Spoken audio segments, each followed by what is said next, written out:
Good morning, Matt. Good morning. We can How's it get going? things good, thanks. We can get things started with Kawahara. Hey Matt, how are you? Good. What's going on? Not much.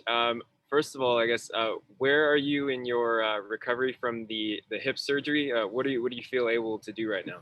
I'm able to do everything. I'm fully cleared. I got 100% like clearance to return to sport on January 6th.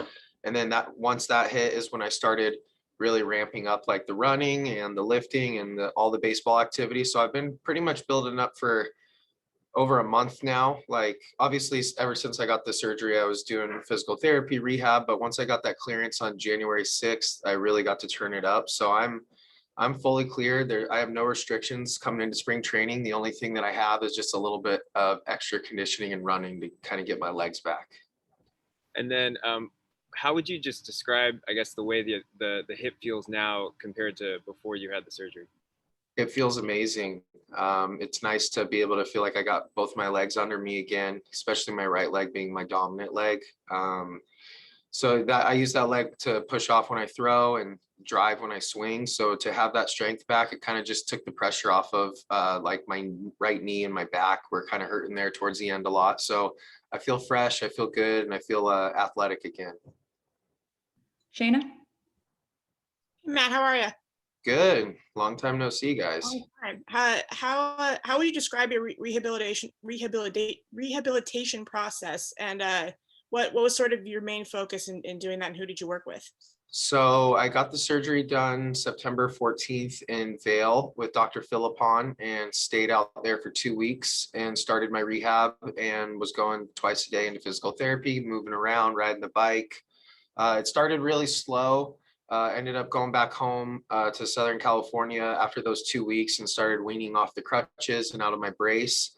And the first like 6 weeks are pretty slow. It's just kind of get it moving. I was sleeping in kind of a device that like kind of like kept my leg moving. Um, and just going to physical therapy Monday through Friday every day, getting soft tissue stretched out, doing, gradual increases of exercise. And it was definitely a tedious process, but I was over at Pro Sport in Southern California getting a lot of work done. And then my agent has a facility out in Southern California where we were able to get some stuff done too as the weightlifting and things progressed. So I was bouncing around all over Southern California. It was not always easy to get, everything done at one place with COVID and all the stuff going on in Southern California. So luckily was able to get physical therapy done and it's been a 4-month process, but we're here now and I'm excited that I'm healthy and ready for a big year.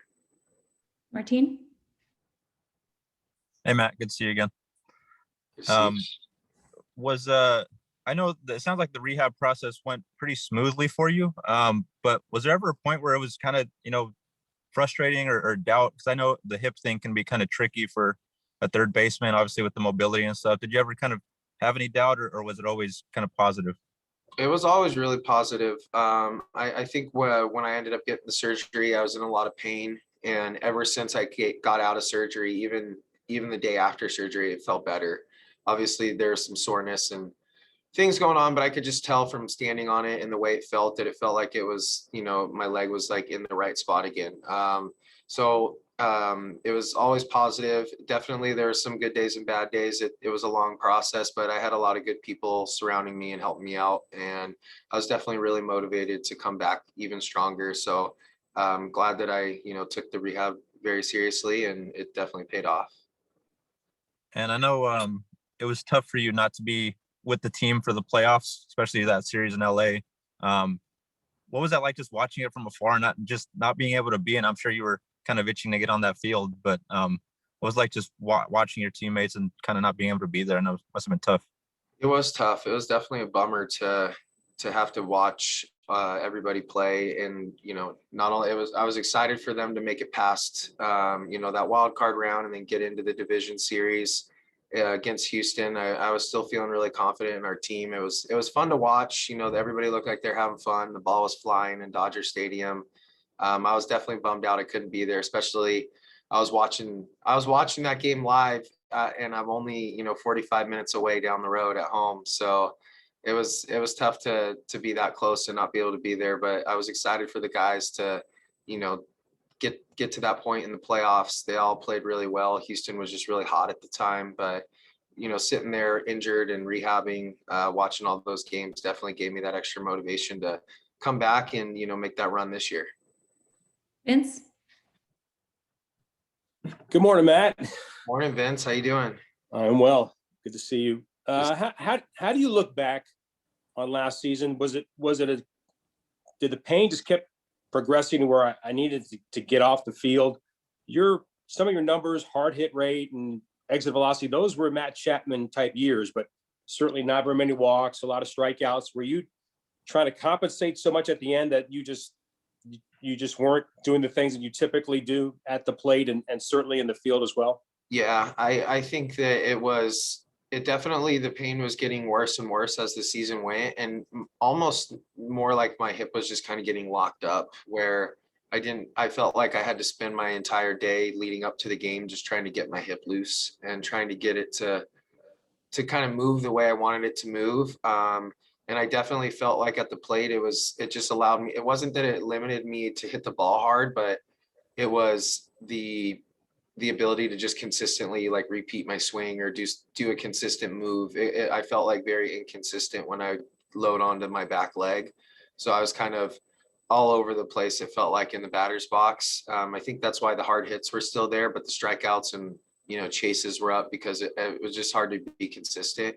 And defensively, I just felt like I just lost a step or two. And I think, I definitely on defense, I rely on my legs a lot, and to be out there on defense and, not really be fully committed to just playing defense, kind of knowing in the back of my head that I was kind of dealing with something nagging. It just made it, that much more tough. So I think it's hard to put, my finger on when exactly it started or what exactly did it. But I know as the season went on, it just kind of just got worse and worse. And then towards the end there, I started getting in some pretty good pain. So I just was like, it's probably smart to get this thing checked out.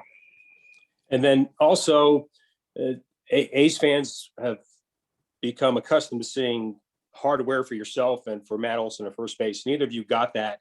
Right. Gold gloves. And I know it's you and your teammates are very team driven, but what inspires you this year to remind everybody else how good the corner players are for Oakland and the chance to reestablish, win the belt back, if you will, so to speak?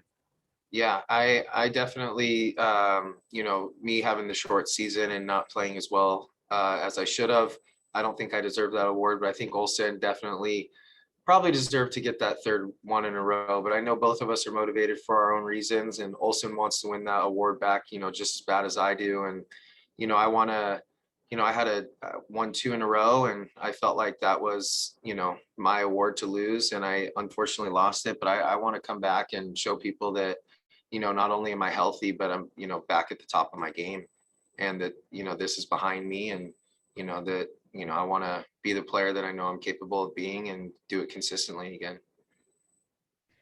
Just a couple more questions before Matt needs to get back to his work. Simone? Hi, Matt. Welcome back. Have you reached out to anyone during a rehab process? Like, have you talked to Mark Canna or anyone who's had a similar surgery? I did talk to Mark a little bit at the beginning, and I talked to Sean Mania, who had the same injury, and they all had good things to say. They did say, it is a little bit of a grind because, some of the injuries that guys have or things happen in the past, it's like a 6 to 8 week rehab, where this was, a 4 to 6 month rehab.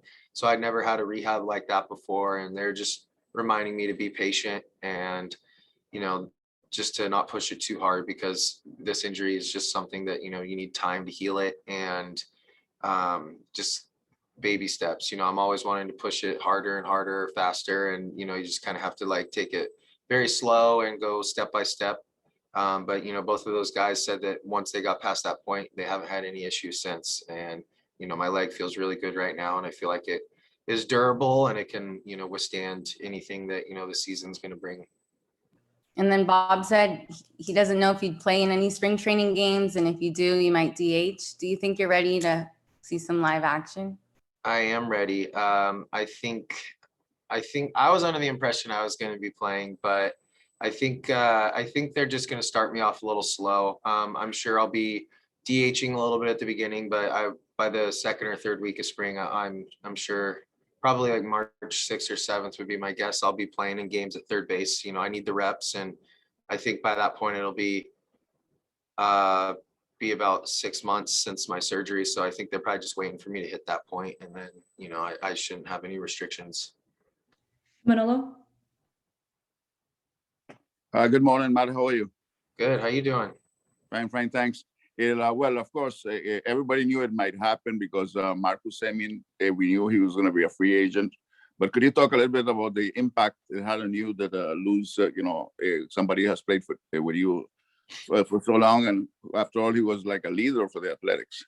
Absolutely. Yeah, it's definitely a leader for our team and somebody that I learned a lot from. And I think everybody on our team learned a lot or took something from Marcus one way or another. And he's somebody that, you can't replace, what he brings to the team, just the work ethic and the kind of person he is. But, that being said, I'm excited for Marcus. He's got a good deal, and he's going to go prove to everybody how good he is. And, he's still a friend of mine. We still stay in touch, and I'm excited for him. And that being said, all good things come to an end sometimes. And, we ended up getting some good players over here. And I know we're really excited about all the guys we have this spring training, and we think we have a really, really good team, and we have a great shot at, repeating as division champs and making a run in the playoffs with everybody we have. Yeah, I wonder if you, well, of course, you have seen Elvis Andrews a lot from afar. In the past, you guys talk a lot, and how long you think it's going to take for you guys to get the right combination there on the left side of the infield?